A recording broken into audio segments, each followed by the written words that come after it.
Education Series Webcast. Today's webcast is titled Physician Assistants, Rules, Regulations, and Realities with speaker Tricia Marriott. At the end of this session, we will have time for a formal Q&A, but feel free to ask any questions as they come to mind via the chat box located on the right side of your screen. Today's symplr Education Series webcast is sponsored by symplr Compliance and Credentialing for Healthcare, formerly known as MedKinetics. We are so pleased to have Tricia Marriott as our speaker this month. Tricia joined the AAPA staff in 2009 and now serves as the Senior Director, Regulatory and Professional Advocacy, and the Principal for the AAPA Center for Healthcare Leadership and Management. She also continues to practice clinically part-time at the Yale New Haven Hospital in the Department of Orthopedics and will be getting a master's in health law from Loyola University Chicago School of Law later this August. I'm sure many of you know her, and I'd like to turn it over to her now. Excellent. Thank you so much. I am going to be asking the office to advance my slides for me, so I apologize. After every slide, I will say, please advance. So go right ahead and go on to the next slide for me, if you would. So first and foremost, we have to have a disclaimer, because we're going to be talking about a lot of regulatory and compliance issues, and this obviously does not serve as legal or payment advice, although I am providing a great deal of citations to some source documents that will help you navigate some of this tough information. The provider of services is responsible for the correct submission of claims, and the Medicare website I have listed for you. Next slide, please. My disclosure slide says that I'm AAPA full-time staff. I work for the American Academy of Physician Assistants in the Department of Advocacy. I'm still a licensed and certified practicing PA. I work every Monday. I am first assist in the operating room. At an academic teaching hospital, I provide second and third assist when a resident is in the room, and I have no other financial disclosures. Next slide. So we're going to start with PA roles and responsibilities, because I think that the evolution of this profession has been so very rapid, and not everyone has necessarily kept up with that evolution. So next slide, please. Well, let's start with the definition of physician assistant, and I will use the term PA going forward, and we are giving everyone permission to use the term PA. Physician assistant is a long phrase, and we are hoping that more and more people understand what a PA is and become familiar with the term PA. So PA is practice medicine, providing services a physician would otherwise have to provide. When I give these talks in to certain audiences, that doesn't rest well with everyone. They're not familiar with thinking of PAs in that manner, because prior to the Balanced Budget Act of 1997, PAs were considered support staff. When Medicare began recognizing physician assistants as providing medical services that a physician would otherwise have to provide, the role of the PA changed significantly simply by virtue of the fact that PAs were recognized by the Medicare program and able to bill the Medicare program. Next slide, please. So this is a snapshot, a 30,000-foot look at physician assistants and some key points to be made. They're licensed in all 50 states and D.C. There is one national certification for physician assistants. It is through the National Commission on the Certification of Physician Assistants. All PAs take the very same test and are nationally certified across the country in generalist medical practice. PAs can prescribe medications in all 50 states and in D.C. I'm going to go into some more details about that in a moment. A physician is not required to be on site when a PA provides care. Supervision is allowed by telecommunication in all 50 states and D.C.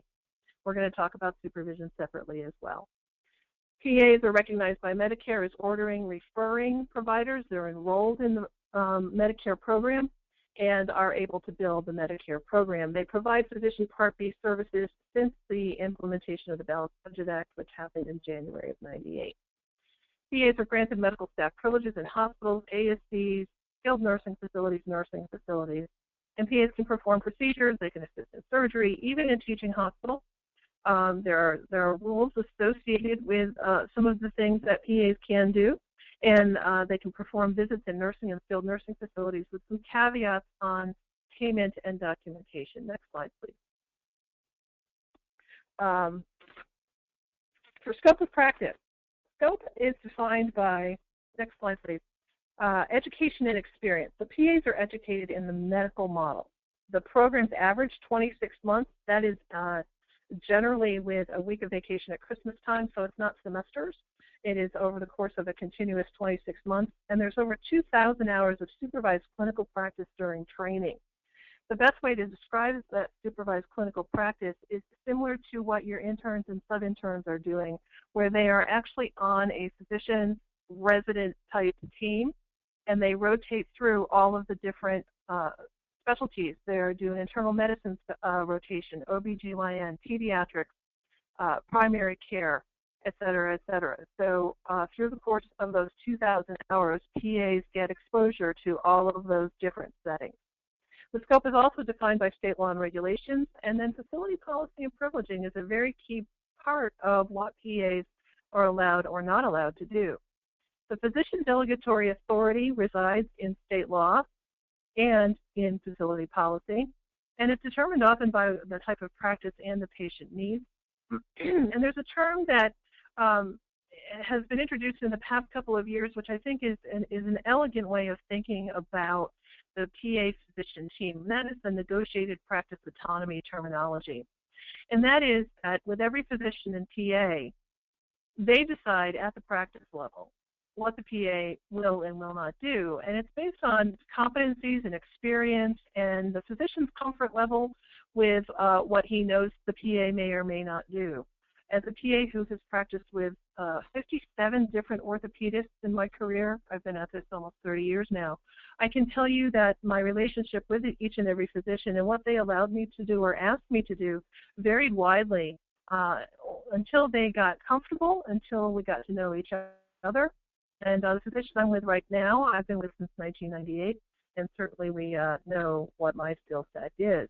There's an excellent article that was just published in the Annals of Health Law in 2015. It is a 50-page article that goes through the evolution of the PA profession and the PA scope of practice. I gave you that citation there. It is full open access that you should be able to get to.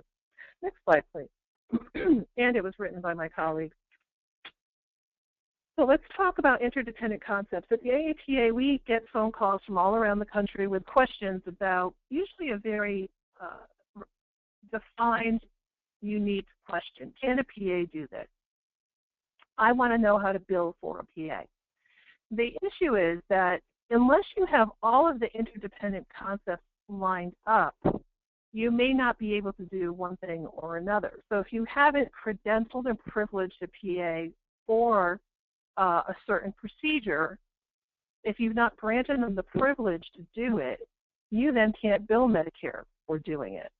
So for example, I got a call from an organization that they wanted to know if PAs could do admissions. Well, that's a heck of a question, as you know, because there's nuances to it. But essentially what they wanted to know, if the PA performed the admission H&P, could they then submit a claim to the Medicare program? Come to find out that they actually hadn't granted privileges for the PAs to perform the admission H&Ps. So that was a hard stop. We had to change bylaws, change their privileging, et cetera, et cetera. So we didn't get to talk about billing until almost a year later, because as you know, changing bylaws is quite an adventure. I get calls about maximizing PAs. How should we be using them? Well, that depends on a whole lot of different things. Next slide, please. And that other thing is the unspoken, I'm not quite sure how to put a picture up, of the organizational culture and perception. If the physicians aren't familiar with or comfortable with working with PAs, they've never had any experience working with PAs, if the support staff or the clinical operations people don't understand the concept of PAs, then you're going to have trouble implementing it. And I liken this to the implementation of the electronic health record.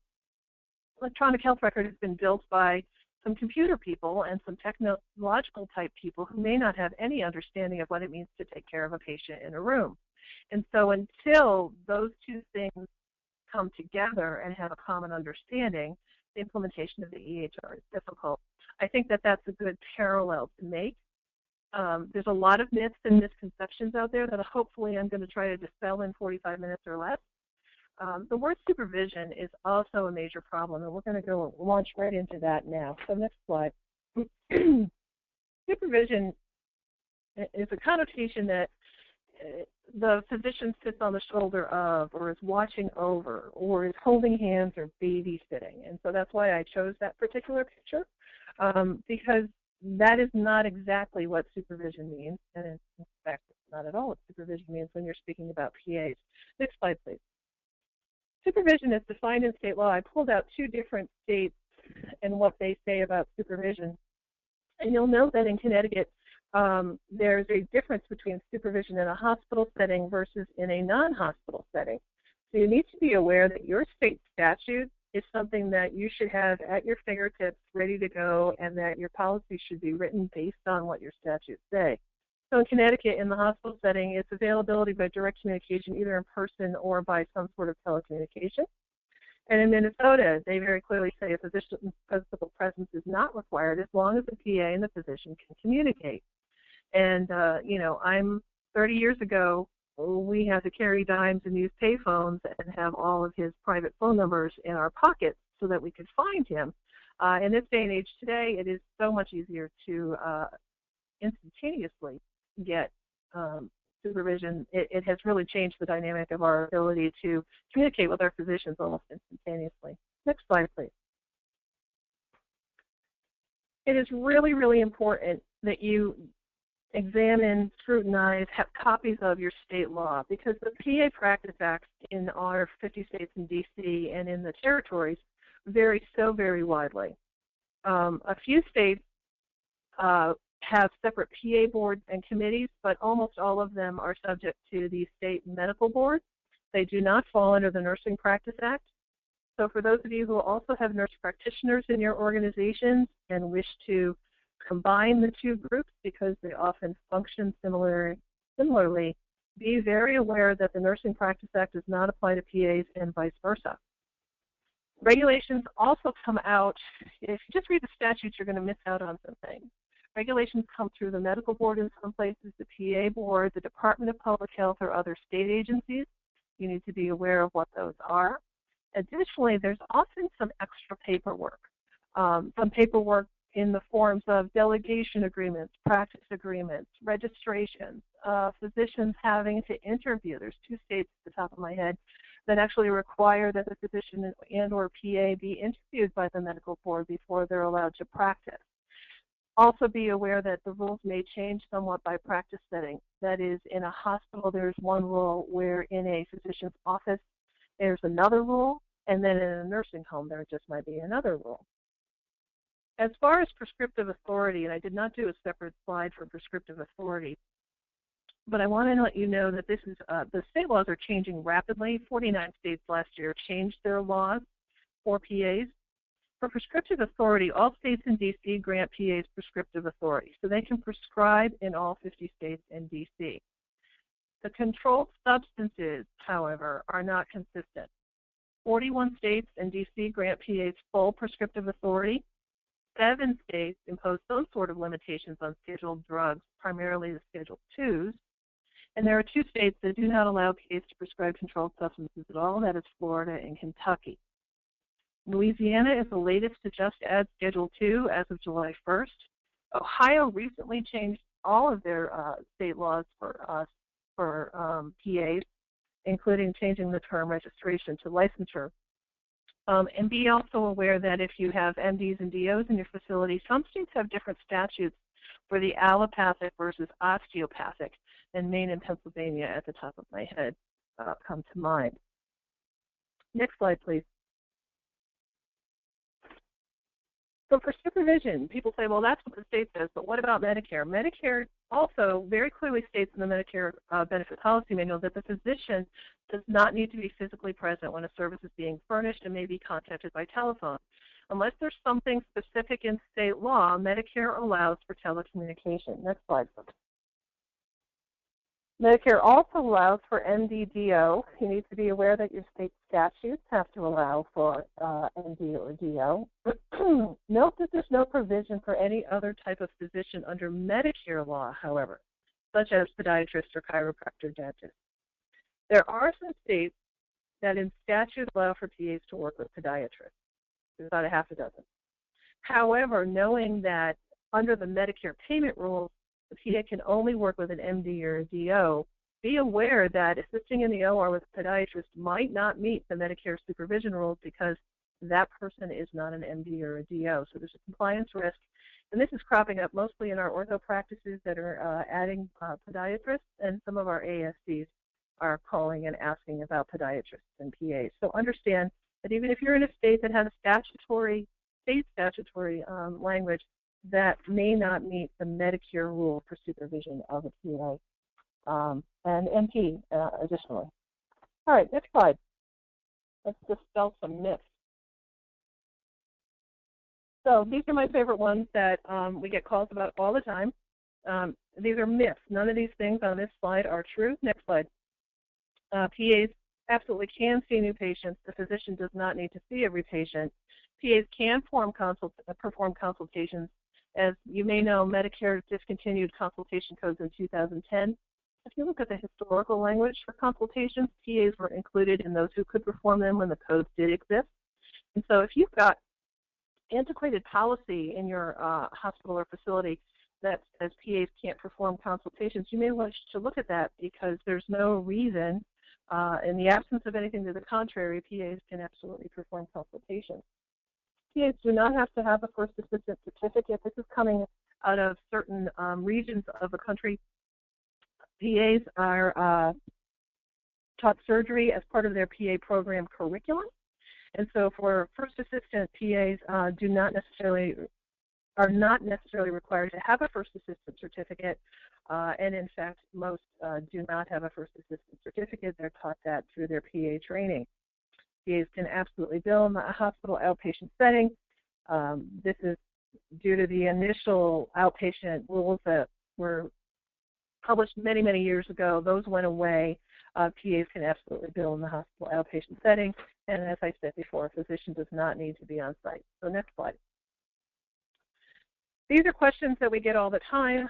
I'm going to try to do what I can to help people think about how to address or how to approach PAs when questions arise. The next slide. I wrote an article back in 2010, which was after the first year of my working in this job, when I was getting all these phone calls with all those myths. And I kept wanting to say, well, who says? Who says? And I kept hearing, they say. When these questions come up, who says is a very key thing, because PAs fall under all the regulations that physicians fall under and most other healthcare professionals. And trying to figure things out with just a someone says is not helpful. Does it come out of the Joint Commission Manual? Probably not, because those are provider neutral. Is it a Medicare condition of payment, et cetera, et cetera. So I've spent my career trying to go to manuals and find out regulations, and in the absence of anything to the contrary, PAs generally can. There are caveats about when they do certain things. There may be a requirement, for example, for a co-signature on a discharge summary. PA can perform the discharge summary, a physician has to sign it. Now let's launch into how to approach PAs in your day-to-day credentialing and privileging. Next slide. And then next slide. So PAs must be credentialed and privileged through the medical staff process according to Medicare. In the 2004 NCCPA letter, they said that those providing a medical level of care, if you look at the definition of PA, providing a service a physician would otherwise have to provide, then you sort of can't make a case for not bringing them through the medical staff process. The Joint Commission also added and clarified in their booster pack in January of 2011 that people providing a medical level of care must obtain privileges via the medical staff process. So that equivalent process that used to exist in the Joint Commission Manual, it still does exist. It doesn't seem to be an option at all for PAs, period. It's the same process as physicians. You don't have to go through anything fancy. And we're going to go on to the next slide, please. PAs can be members of the medical staff, full membership, which of course is different than privileging. You can grant privileges without affording someone membership. The caveat to medical staff membership for PAs is that it must be allowed by state law. There are many states that actually are very prescriptive about who may be granted full medical staff membership in a hospital or on a governing body. There are many states where they are completely silent and they leave it up to the facility. So the state statute is the first place to look if you were to consider granting PAs medical staff membership. There is one hospital I know in the Washington state that has recently granted full medical staff membership, a seat on the MEC, and full voting right for PAs because it's allowed in the state of Washington. The recent, and I use the term recent loosely, Medicare doesn't move quickly, but a couple of years ago, the conditions of participation were touted as being, something new and great. Didn't really change anything, but it did clarify the fact that PAs can be members of the medical staff. The AAPA and most, I think, would agree that because PAs are providing services a physician would otherwise provide, they're writing orders, they're providing medical care, that having them participate in the medical staff committees is an important contribution for the PAs. And the PAs actually serve as really great stewards of many of your initiatives, both on the policy side and the quality side, such as your surgical care improvement protocols and your PQRS, your core measures, for example. Next slide. So I often get, do you have sample privileges for a PA in urology or whatever? The answer to that question is actually much simpler than you might imagine. If I write sample privileges, I could actually be writing them too narrowly or too broadly based on just comparing them to what may be going on in your facility. If you think about the fact that the physician and the PA work together and the physician delegates to the PA what is in his scope of practice, then you can very easily take the privileges granted to the physician and redline things that the PA would not necessarily do. And there's not going to be much necessarily. For example, the physician is going to be granted admitting privileges, but not necessarily the PA. However, the PA is going to be asked to do tasks associated with the admission, such as the admission H&P, which has to be included in privileges under the Medicare rules and under Joint Commission, and should be a core privilege for all PAs. When you're talking about surgical specialties, the PA is not going to perform as the primary surgeon in a case. However, you're going to substitute first assisting at surgery, where the surgeon would have been primary surgeon.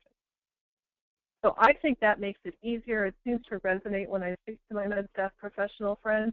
And so I'd like you to think about when you're trying to write policy for PAs, that what you already have will probably serve you quite well. Next slide. So here's a best practice that is emerging significantly, and I say significantly. As a PA back in '98, I was serving on committees in our medical staff at our small community hospital. We had a very progressive physician champion who just said PAs should be part of the activities. It is now becoming increasingly popular. It's being discussed at the NAMS meeting for the past 3 to 4 years and at the National Credentialing Forum. There are more PAs. PAs are getting involved in all the different levels, and they should be sitting on the Quality Committee, the Ethics Committee, the Pharmacy and Therapeutics Committee. And there are many, many that are currently being put in ad hoc positions on the MEC, which is the Med Exec Committee, with an evolution to being granted a vote representing the PA and or NP subcommittees. The subcommittee of the Credentialing Committee, the PA and NP Credentialing Committees, there's usually separate councils, one for PA and one for NP because their scope of practice is different. But they serve to assist the med staff process with the appointment and reappointment because they are familiar with PA scope of practice and competencies, et cetera, et cetera. Also, from a best practice standpoint, the evolution of an infrastructure for reporting. In every hospital, we have a chief nursing officer, we have a chief medical officer, we have someone who is the director of respiratory, the director of physical therapy, and generally your PAs and your NPs are sort of tucked in under no sort of hierarchy and not managed well. We are seeing an evolution of chief PAs at service line and the department levels and an overall director of PA services for the entire facility to coordinate all of these different things that I'm talking about today. Next slide. We have a guidance document for the medical staff professionals, the guidelines for updating medical staff bylaws, credentialing, and privileging. It is through the House of Delegates. It is AAPA policy.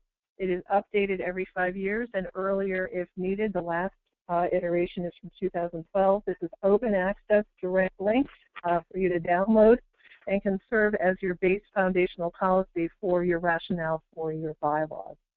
Next slide, please. Let's talk about certification. PAs are certified by the NCCPA. It is a separate organization entirely, and I have used the NCCPA branded slides to let you know that this is not the AAPA's purview, but we obviously work very closely with our NCCPA colleagues, and so they share their slides with me. Next slide, please. The NCCPA has a board of directors that's made up of multiple different organizations, including many, many different physician organizations. You can see them listed there, and the American Hospital Association has a representative, the VA, the educators, and the Federation all have a seat on the NCCPA Board of Directors. Next slide, please. In order to sit for the PA National Certifying Exam, the candidate must have graduated from an accredited PA program. This means that foreign medical grads and U.S. grads who did not match cannot sit for the PA exam. There was actually an experiment on this many, many, many years ago in the state of Florida and in New York, and it did not go well. The folks actually didn't pass the exam. So in order to be a PA in the United States of America, you must have gone through a PA program. You're not eligible to sit for the exam otherwise. It is required for initial licensure in all states and in D.C. Next slide, please. However, be aware that there's about half the states don't require that you maintain certification. However, we do know that approximately 95% of all certified PAs do maintain their certification because it is usually required by their job, their facility that they practice in. For you folks, the verification of certification could not be easier. It is free, it is online, and it is a primary source verification. I gave you the link to the direct link to the verification page, and you get immediate results where you generate a PDF. You can also receive email verification. Next slide, please. So what I did was I went ahead and pulled myself up so that you can see how very easy it is. You type in my name, you put in my state. If you don't know my NCCPA number, you still can get to the fact that Tricia Marriott is currently certified. You can see that it's valid till December 31st, and then you can request the document be emailed to you, that you download the PDF that you can then print, or you can mail that document off to someone else. Next slide, please. There have been recent changes to the certification maintenance process for PAs. Next slide.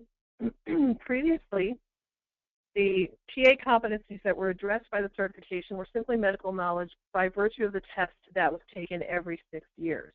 The NCCPA has reevaluated and aligned the competency and certification validation by changing the process consistent with position. Next slide, please. So the new process, we still have to get 100 CME credits every 2 years. That's been consistent and has not changed. What has changed is they're now requiring 20 CME credits of Category 1 that have to be specifically designated as self-assessment and or performance improvement, very similar to what the physicians are required to do. They've also changed the test to an every 10-year cycle instead of an every 6-year cycle, again, aligning with physician counterparts. Next slide. This pie chart just shows you that there's 100 hours required, 50 of which have to be Category 1, 20 of which need to be self-assessment performance improvement, and the other half can be Category 2. Next slide. This is all also available on the NCCPA website. This walks you through what people have to do during their cycle. It's every 2 years.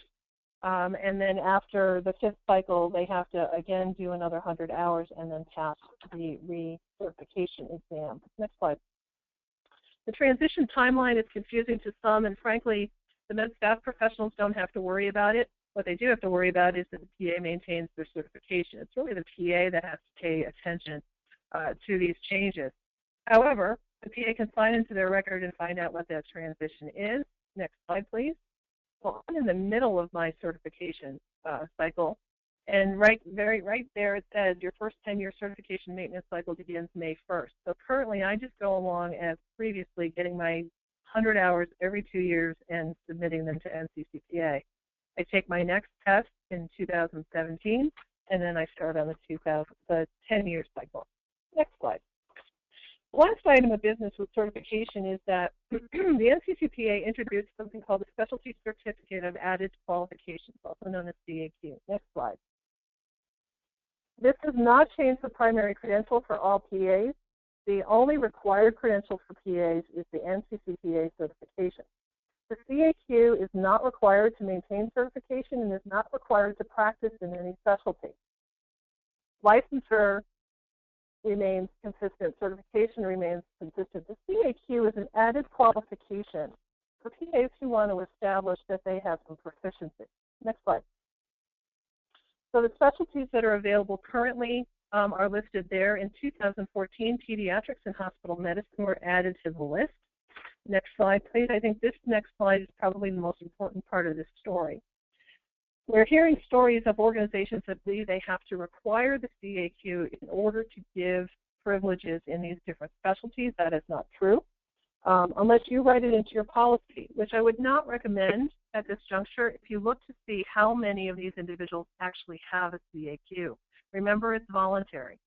So orthopedic surgery, which I practice in, there are over 11,000 PAs that report that they practice in orthopedic surgery. With only 63 individuals in the entire universe that have a CAQ, you're going to severely limit your applicant pool and limit your ability to hire. So it may serve a purpose if you have 10 candidates in front of you, and you might want to weight the person with a CAQ higher, but you also might want to say, you know, a lady with 30 years experience, that would be me, might also be valuable versus someone who was able to take a test. So that's totally entirely up to you, but I wanted you to be aware of what the CAQ actually means. Next slide.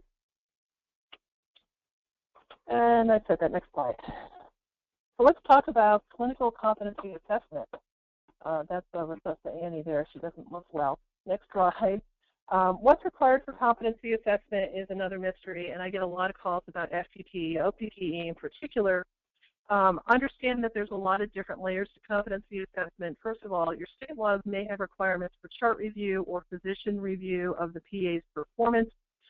There may be certain requirements for documentation. Make sure you check your regulations. Some states are completely silent and leave that up to the facility to decide. CMS has requirements, as I mentioned in the S&C letter, that you have to make sure that they are qualified and demonstrate competencies for privileges granted. So it's based on privileges for CMS. The DMV and HVAP have similar language, as does the Joint Commission, and we're all familiar with that FPPE, OPPE, since apparently 75% of the universe currently is using the Joint Commission as their accrediting body. Next slide. We have a document to help you with this. The document was first adopted in 2005. The 4 organizations responsible for the PA profession, the educators, the certifying body for the programs, the AAPA and NCCPA got together and came up with the competencies for the PA profession. If you actually look at the document, it looks very similar to the physician in the ABMS language. This document is also AAPA policy now, and it serves as a valid foundation for you to base your competency assessment FPPE OPPE policy, and it is open access available on our website. I gave you the link there. Next slide. We've also given a narrative summary for some things as a corollary to that guidance document, to that policy document, some guidance that speaks to some of the common issues that our employers and hospitals and some of the regulators ask, and we have citations in that document as well. The last document, next slide, to help you with this FPPE, OPPE is a sample physician assistant competency tool that has been available for many years and is being used in many different locations. It's also based on that foundational document and mirrors all of the competencies that are in that foundational document. Next slide. I gave you actually a snapshot. This is available also on our website, full access, easily downloaded. And you can see the language is something that's not miraculous or any magic. It's what you're all familiar with. As we said, the same things that apply to physician apply to PAs. Next slide. So the first two pages are the core competencies. The page 3, next slide, is the privileged specialty-specific page that you should be able to customize for whatever specialty you have. What I've done here is I've taken my privileges for orthopedics and took some of the higher risk privileges and used them as a reason to evaluate competency. So PAs and orthopedics, when they're on call in particular, are the primary interpreter of x-rays in the middle of the night. They have to be able to make clinical decisions based off their x-ray interpretation. Fracture reduction and dislocation reduction obviously is another high risk. Casts and splints, assisted surgery, and medical management specific to the practice of orthopedics. And again, the high risk, the stopping of the antibiotics, CBT prophylaxis, and pain management. So you can craft this in any way you like.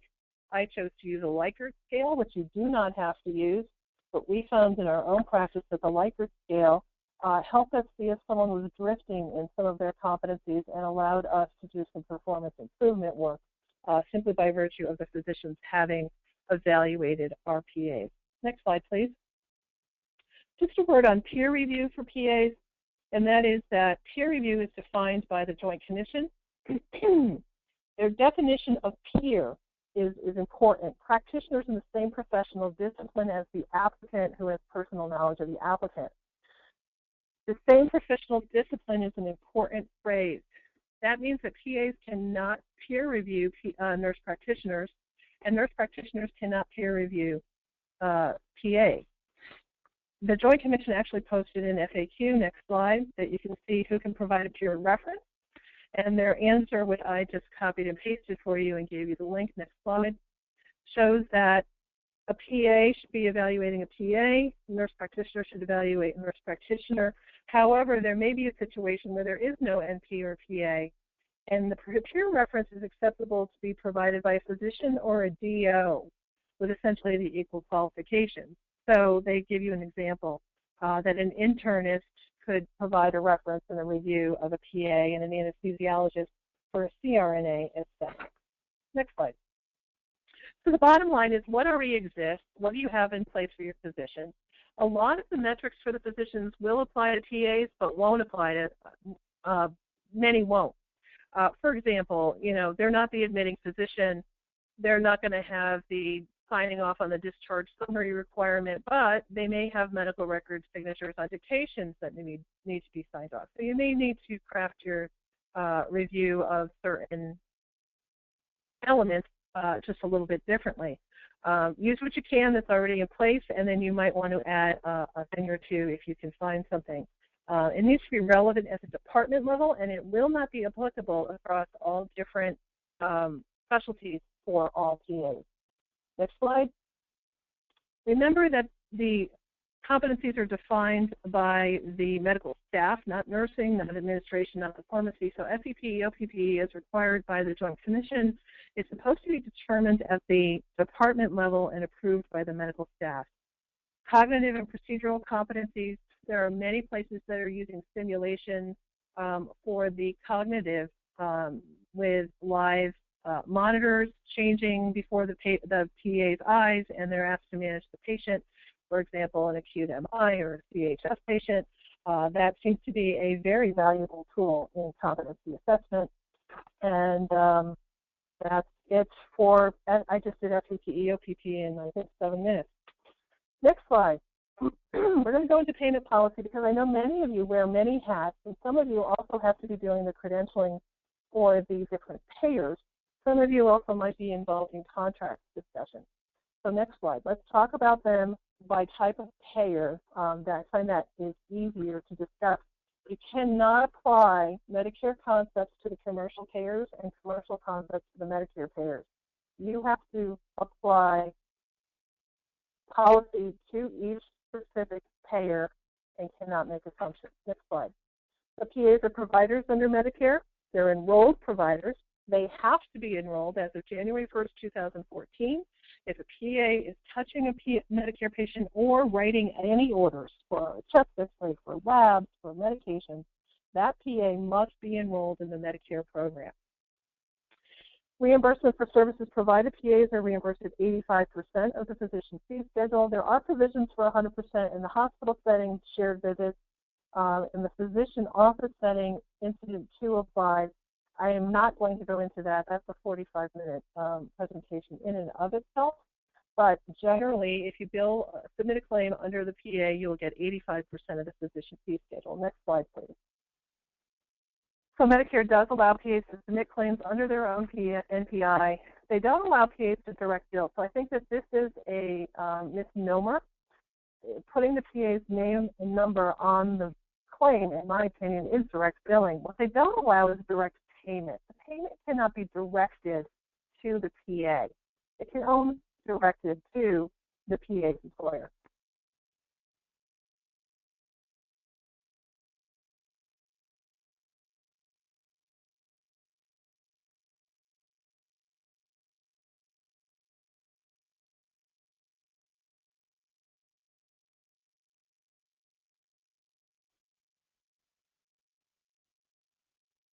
Hello?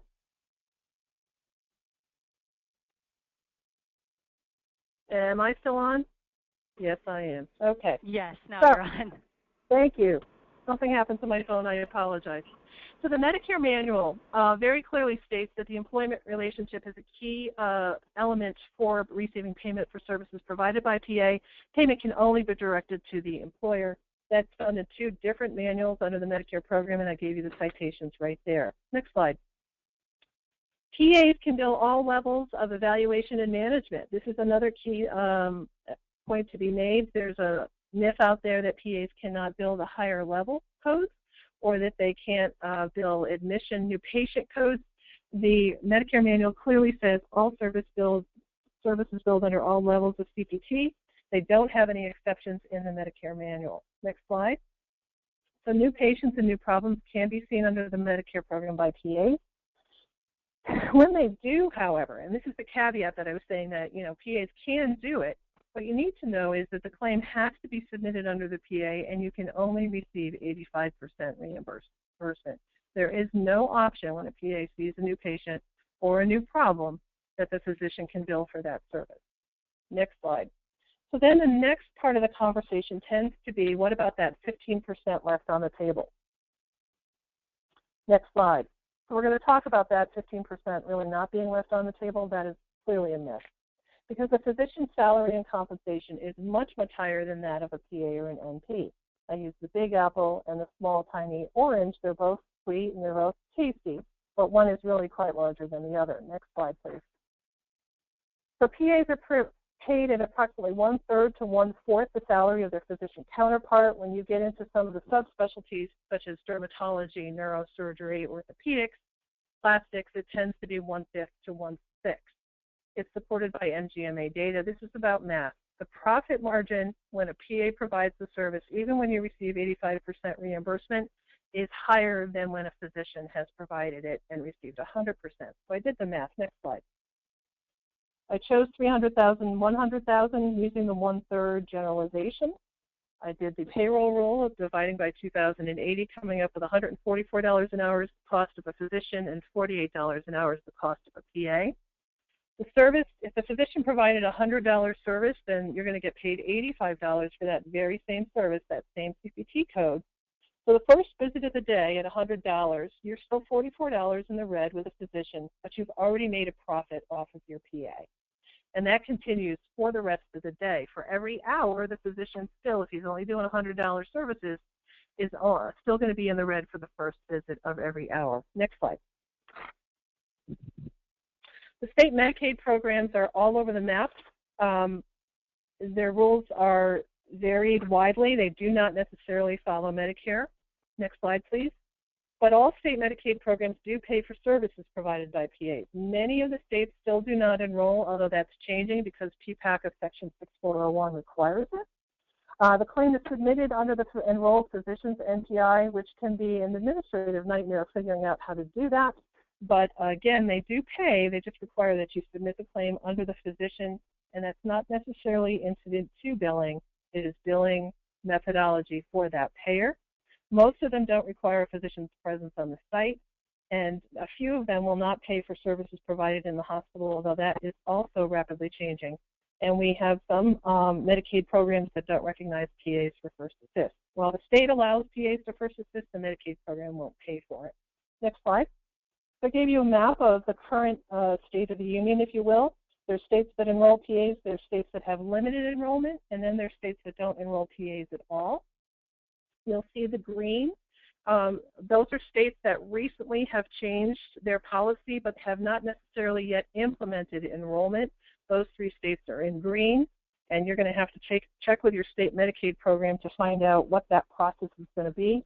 Usually that's published through a Medicaid memo at the state level. Next slide, please. This slide shows you which Medicaid programs in the country do not recognize PAs for first assist. The PAs can do it, you just can't get paid for it. Next slide. And lastly, the commercial payers, next slide. Private payers can promulgate their own rules. Many of them have chosen not to enroll PAs or NPs. They do, however, all pay. The claim methodology is that they submit the claim under an enrolled physician's number. Many of them don't discount. Many of them will still pay 100%. And the organization that is submitting the claims must ascertain that billing methodology from each payer with whom they contract. So whoever's doing your contract needs to make sure that they ask specifically how the claim is to be submitted. Are there any special modifiers? Is there any reduction or reimbursement? Next slide. Please don't assume that they follow Medicare shared visits incident 2, for example, and you must get it in writing. Your payer representatives should be able to provide you this information in writing, and we recommend that you get it in writing every time you renew your contract. For example, next slide, Aetna has enrolled PAs since June of 2010, except for in these 5 states listed here. They do discount PA services to 85%. They came up with a national policy. The policy manual states that it does follow Medicare's Incident 2 policy, allowing for Incident 2, but you have to follow all of Medicare's rules. And again, you have to make sure that you know what your particular contract looks like. Next slide. CPT allows for PAs to use all codes that are allowed by state law and facility policy. They fall under the term qualified healthcare professional. So while many of the codes still use the term physician in the descriptor, it does not mean that a PA cannot perform it. Next slide, please. And now I'm going to end with PA nomenclature. What's in a name? Next slide. There's a variety of terms that are being talked about and have been talked about for many, many years, and you see them all up there. Allied health is a term that is defined in federal statute that specifically excludes PAs. Allied health should not refer to PAs or nurses in any form. The advanced practice professional and clinician seems to be the latest rage. Mid-level is viewed as pejorative and frankly sometimes offensive by many, and it describes nothing that anyone would recognize. It certainly isn't a licensure that's afforded to anybody. Non-physician practitioner is a term that is used in a lot of regulatory language in the Medicare manual. But again, it only describes what someone isn't. It doesn't describe what they are. And physician extender, we'll just leave it at that. So next slide. None of those should be used. Next slide. I gave you the Allied Health Federal definition, which I just cited. The term Allied Health Professionals means a health professional other than a registered nurse or physician assistant, and that comes out of the U.S. codes. Next slide. And I use that as a rationale with our medical staff to change the terminology that we have throughout our bylaws, and made PAs fall under a different designation. For the AAPA, we have policy, which reflects the PAs practicing medicine. Next slide. PAs, the term PA should be used and should not be combined with other providers. We use this as a basis to help people change their culture. That the term physician assistant should be used because that's the licensure, that is the education. PAs have been granted a master's degree in physician assistant studies in many cases, and the patients deserve to know who's providing their care. As consumers, truth in advertising, transparency, calling the provider what they actually are, and in many states, I believe the number is 41, we actually have law that states the PAs must be identified as PAs as on their badges. So any other terminology, I had one place that actually put mid-level provider on my badge. We changed that pretty rapidly. It's just not appropriate for our patients. Next slide, please. And this is just another policy out of the policy manual that affirms what I've just said. So last slide, I combined all of the resources into one general slide so that you don't have to go back through all of these 80-something slides. Next slide for AAPA Resources. You'll see that I've given you hyperlinks. All of these documents, there's one document on EMTALA and PAs that talk about what PAs can do assessing labor and the medical screening exam for psychiatry, et cetera. Taking call is included in there. All these documents exist on our website and are available full access for you don't have to be a member to be able to access them. And with that, I thank you for your attention. I blew through the entire waterfront, I believe, of PA practice in 52 minutes. So thank you for your time. Thank you so much, ma'am. And now we're going to pause for a brief commercial break to talk to you about symplr as it relates to this topic. symplr, formerly MedKinetics, has a provider credentialing solution that is perfect for simplifying and streamlining the entire credentialing process. Our provider credentialing solution has an online provider application, dynamic payor forms, automation features, content library, and from a trusted legal source and easy reporting. If this sounds like something that would benefit your facility, please contact us at sales@symplr.com. That's sales@symplr.com. And now we get to move on to the Q&A section with Tricia. If you haven't done so already, please ask your questions in the chat box and we will get to as many as we can. I would like to remind everyone that we will be sending out an email with information and links to download not only this webcast archive, but also the slides so you can have access to all the links that Tricia has provided.